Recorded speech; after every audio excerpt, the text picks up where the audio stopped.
আসসালামু আলাইকুম। আমি ডাক্তার মানিক গত বছর ইউরোপ ফুটবল টুর্নামেন্ট সিজন 3 এ আমি এবং আমার প্রতিষ্ঠান বিসমিল্লাহ মেডিকেল হল স্পন্সর হিসাবে গর্বের সাথে পাশে ছিলাম।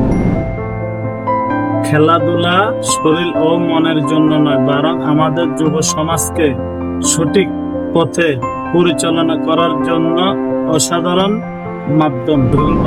আমি বিশ্বাস করি এই আয়োজনে আগামী প্রজন্মকে সুস্থ সবল গড়ে তুলতে গুরুত্বপূর্ণ ভূমিকা রাখবে। আমি এই আয়োজনের কমিটিকে ধন্যবাদ জানাই এবং একটি মহৎ উদ্যোগ গ্রহণ করার জন্য।